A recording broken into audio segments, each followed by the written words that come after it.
Infliction had a very interesting story. Yeah, it was.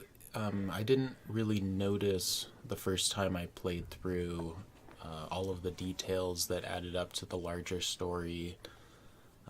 Playing it through the second time, I felt like I got a lot more out of it than I did the first time. It's hard to get much out of it the first time because for me, there's just so much looping.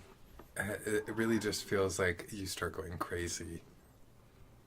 And I wonder if that's part of it, like if that's what they were going for, but it was almost unpleasant in that way. I mean, unknown to you, the guy's in hell, pretty much. Going through the punishment for murdering his wife, and probably for all the abuse beforehand. And then it makes sense. It starts to make sense once you realize that, hang on, there's something odd going on. You look outside and you just see this gray wasteland. So, but one of the interesting things is the whole cabin. And apparently some entity under the cabin. Yeah, and the book. Yeah, so how does that fit in? Yeah, because you have the previous owner of the cabin, or one of the previous owners of the cabin. Cornelius, or whatever his name was. Yeah, Cornelius. Yeah, who seemingly has stumbled upon some type of entity or power that requires the birth of his firstborn son, and it does beg the question: has this entity binded to the main character in this game, or is the main character just insane and prone to believing it? For me, it's like that's clearly the story that they're trying to push, right? So, so even his wife saw the book; it was like all real. Right? Or did she see the book? She saw something weird. She didn't see the book. She just felt that the place was really creepy, and there's some really creepy stuff going on. And apparently there was a bunch of, like, oddly contorted animal bodies or something strange, because she said at one point, I'm into taxidermy as an art, but this was just messed up, or whatever she said. Yeah. Like, so there was some obvious...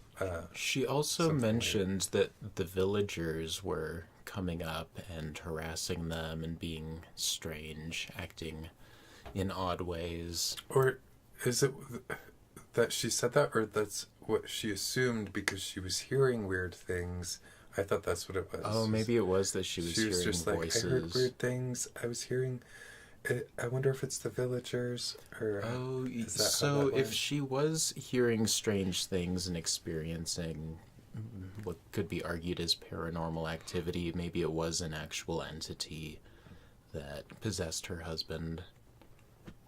So it makes me wonder, okay, so if it was intentional, like, the guy's name... I can't remember the guy. His name comes up once or twice, I think. Maybe it was a Greg. I don't know. He seems like he would be a Greg. But anyway, the husband, we'll just call him the husband, if it was intentional for, like, to sacrifice his firstborn son, why did he become an alcoholic and seemingly start, abusing her? As if he blamed her for the child's death. Unless the entity had influenced her in some way, but it looked like it was some kind of accident with the crib that caused him to die. I feel like it was a thing, like, he, it kind of seemed like, by the way he was talking, that, like, when he was reading the book, or maybe that was Cornelius, but they made it seem like they went into a foggy trance-like state whenever he had the book. That was Cornelius, yeah, not the husband. So I wonder if, like, the book actually, like, possesses you and, like, takes control of you or something like that. Like, maybe because there's a warning to not read the book, right? Oh, yeah. So maybe once you read the book, like, it kind of takes over you because, yeah. Yeah, and that also makes you wonder what exactly the pentagram ritual was that you first stumble across in the first chapter, and then it repeats throughout the entire game. But It isn't really described, I don't think, what that exact ritual was for. When you find the book next to the pentagram in the very first time you encounter it, it just talks about a way to dispose of the spirit through a ritual. It doesn't really talk about Okay, right. what was going on before that. So if for whatever, say that the book was about summoning something, and he did have to sacrifice his firstborn son. Let's just play into that. Then what was he getting out of it? Because usually, when you hear of those kind of stories, like you have to sacrifice your firstborn son, it's in exchange for something, right? Or it's a result of a curse. Or it could be a curse. A curse just for reading the book. To get rid of the entity, even. I mean, okay, say the entity was either influencing one or even both of them. The possibility of them both being possessed, or one of them being possessed. So if the wife was possessed, I mean, part of the book that speaks about like how to vanquish a spirit, maybe he was going to try to vanquish the demonic spirit that was in her, but then it influenced him enough. But that's making a lot of assumptions. Right. It is interesting that they both ended up succumbing to addictions. The husband became an alcoholic, and then the wife became addicted to generic opioids, it looked like. Or, I mean, that's just that was a common problem in general, though. I don't really feel like that, An escape from such a bad situation. Yeah, whatever it may be, some sort of medication to numb. But it could be that the spirit influenced them in that way, because in both situations, those substances can make someone very mentally unstable. Oh, yeah, addiction causes depression. And certain things can cause psychosis, really intense levels. I feel like Oh. the story She was on the stairs. they're really trying to push is that, like, he was possessed by something that was from the book, and that he, I think, wound up acting through him, I guess, in a way. Yeah. Or maybe he was aware of, or maybe it wasn't that something was acting through him, and maybe he was fully aware of what was in the book, and he was acting out the rituals in it. Because, I mean, she even says, like, it gets to a point where he's just down there in the garage all the time. You know what I mean? So clearly, like, he's very involved with the book and performing the rituals in it. Yeah. So ignoring the whole... it just seems almost shoehorned in, the whole thing about the cabin and the spirit. So ignoring that,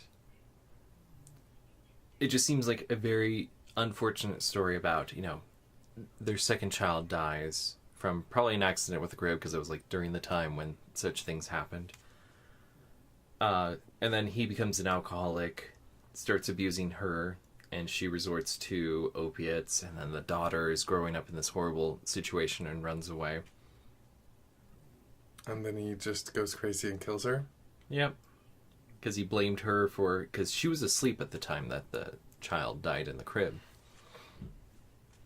I mean, strangely, the police interviewed her, which seems weird. Oh, I mean, yeah, that's something that would happen. They would interview. Yeah, but like in the situation where they have her come down instead of like coming to her house to interview her. I don't know. It seems a little odd to me. Yeah, I think it's more of they're going to suspect you a lot, or it's indicative that they suspect you a lot more if they call you down to the police station than if they just take a statement from you at your house. But I guess if a child has died, then they're probably going to want to interview both parents in front of a camera to see what happened, just for general procedure. And it was assumption on my part that, it was a crib accident.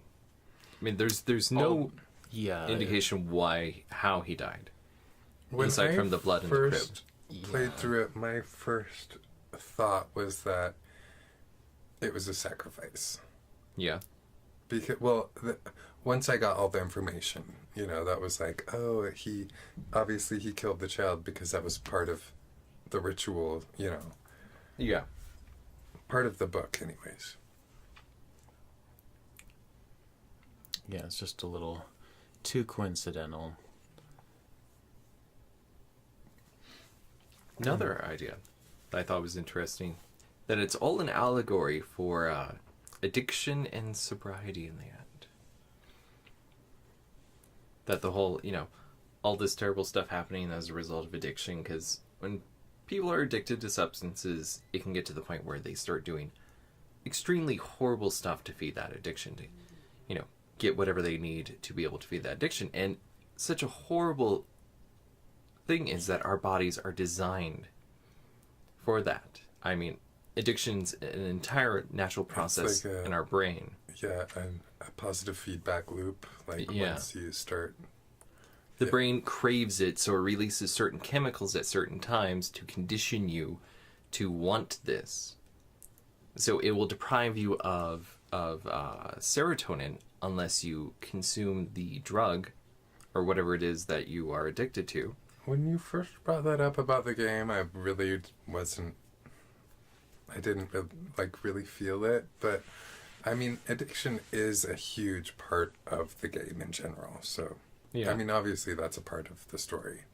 Well, the daughter even cites that as one of the big reasons why she's leaving is because all Dad does is drink, and Mom is just always taking pills all the time and doesn't know what's actually going on.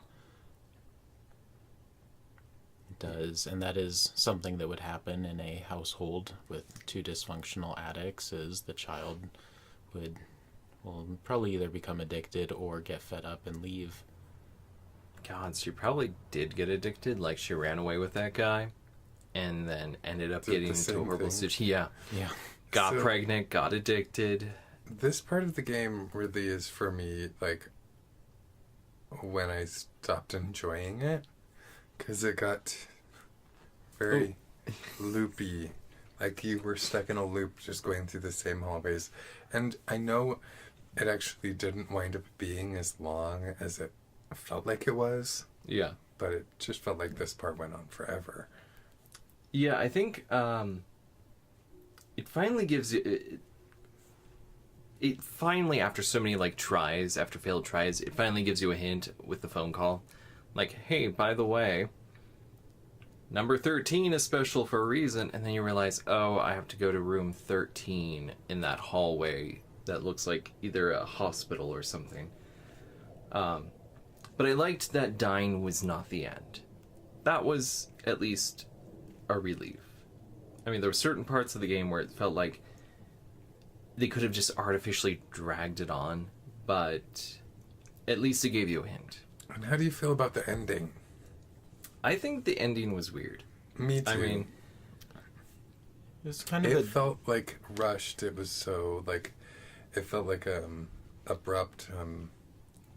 For them to create that entire hell, and for that to be the final bit, and then for there to be nothing more to it. It was also a counterintuitive ending for successfully releasing the wife's soul, was to then, suffer in hell for eternity with her down there to torment you.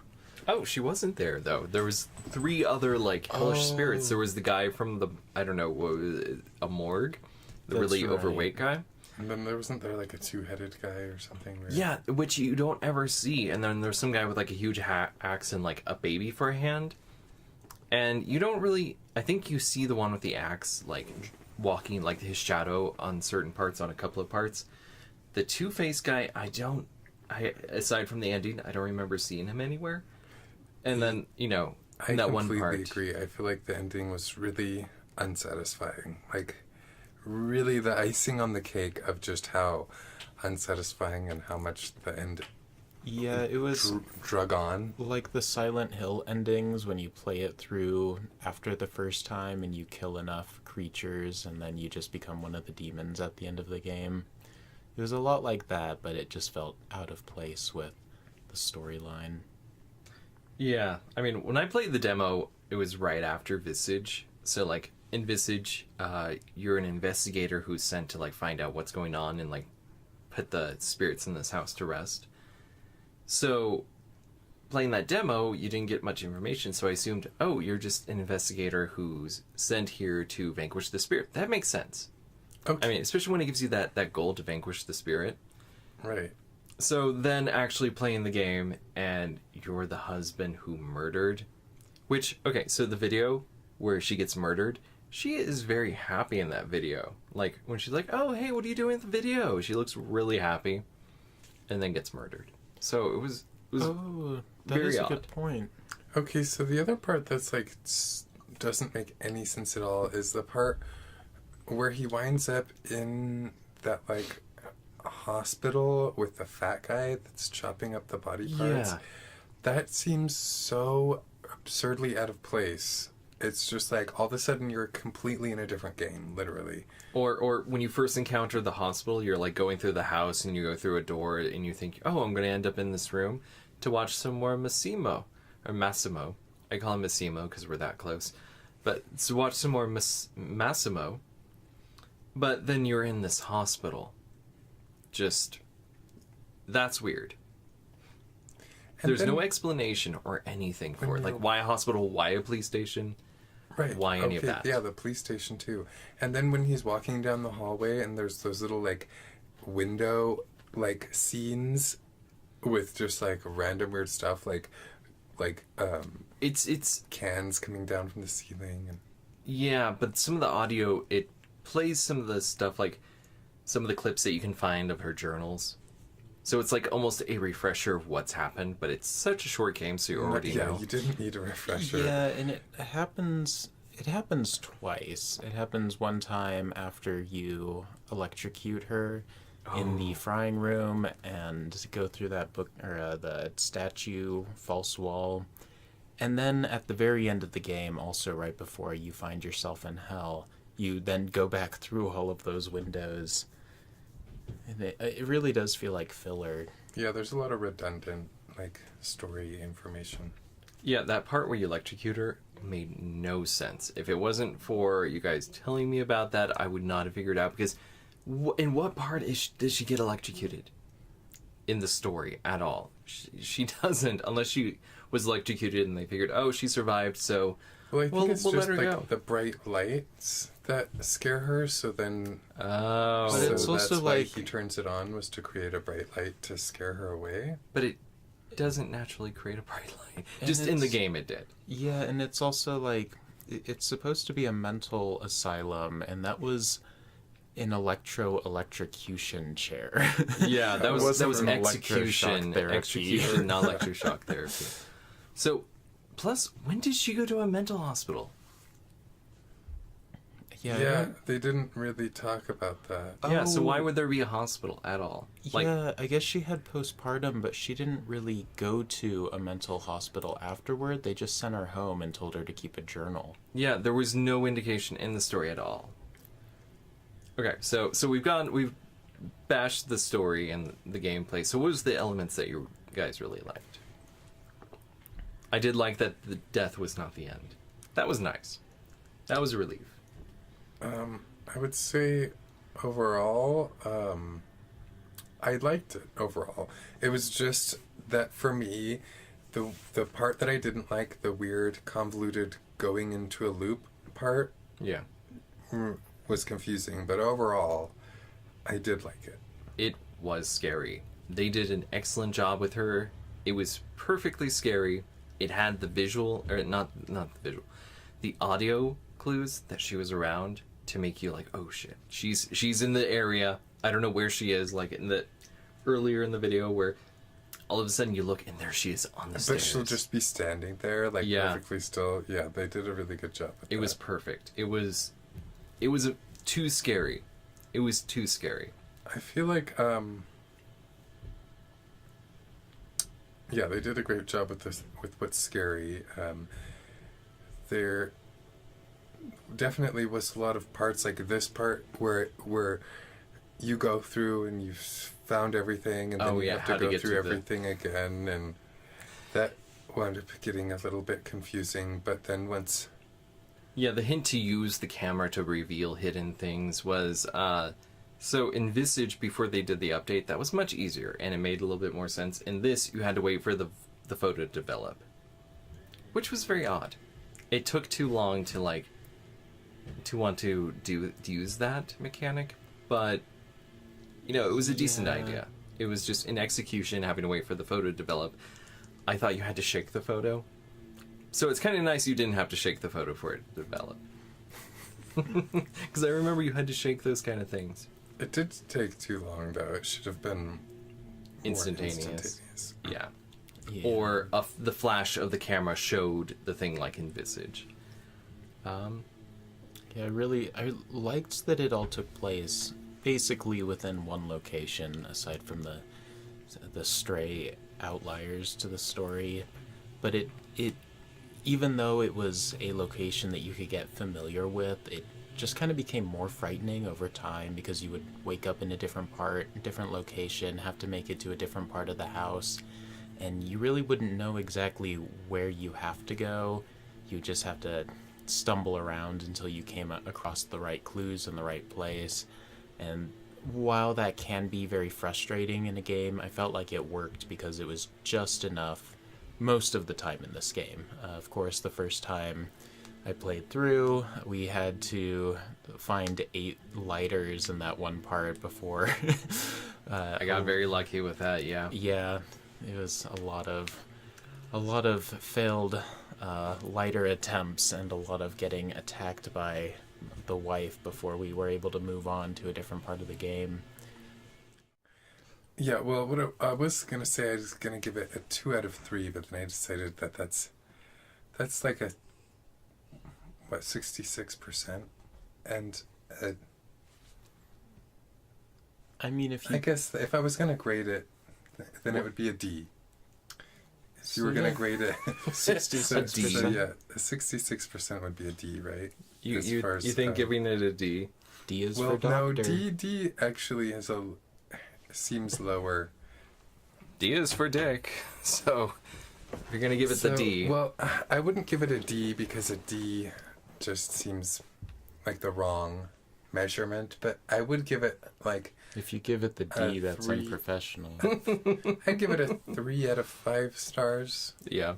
Yeah, I'd give it a 3 out of 5. I was willing to play it a second time, but I definitely would not play it a third time. And I was only willing to play it a second time because I had to. Or not because I had to, but you know, to do the playthrough so we could do this video. But yeah, like it wasn't like I was like, all right, yeah, I'll play it again. It was just like, okay, I guess. But it wasn't so torturous. Yeah, it wasn't horrible. I wouldn't play it a third time though. The second time playing it through, I do enjoy it a lot more. Also seeing the Massimo, yeah, whatever. That Massimo. was a nice Massimo. added like side thing that was going on. I mean, that I didn't see. There was apparently more videos that I missed out on, but it was a nice thing that they added in. It was a nice little detail. They had some nice details. I loved the art in this game. One this of the things. game had amazing art. And Yeah, the artwork is incredible. Is where it was actually excelled. The details and the art, I really liked that. Whoever made the art, wherever they got the Props art, it to was that person. amazing. Love it. Or people- Absolutely yeah. love the art. It Yeah, just amazing. After the second time going through, first time, and just based off of story and gameplay alone, I would have given it like a 3 out of 5 stars. But like the amount of time and attention to detail that did go into this, especially with all of the books that are laying around and everything that changes with the different like time loops and things that you get stuck into, it really does deserve like high 3 out of 5, maybe 4 out of 5 stars. You know, I would say at how scary it was almost distracting from like the story and all the detail, because it was just too scary. The demo was the scariest thing I've played. So trying to do this by myself, you know, obviously I had to have you guys there because having someone there makes it a lot easier. Oh, it absolutely. really was too scary. that you couldn't really appreciate all the detail and everything like that. But yeah, I really like that death wasn't the end. I think they did an amazing job making the wife like a really good like horror element. Okay, and I think also that's what plays into why for me it kind of felt like it was dragging on, was because it is terrifying. They do a really good job with the horror aspect of it, which can be kind of overwhelming for me sometimes. You know, like horror games are not like my first choice. So they did an excellent job with that, to the point to where it was just like almost overwhelming to play it. Yeah. I mean, for the length of time, like, I at this point, too long of games is just too much. Like, Alien Isolation, trying to go back to do that after losing 7 hours worth of recorded videos, it is a huge drag, because it is such a long game, and I don't want to play it, but I want to finish it. So it's nice, like, the length of this game was perfect, in my opinion. It wasn't too long, and it gave you just enough time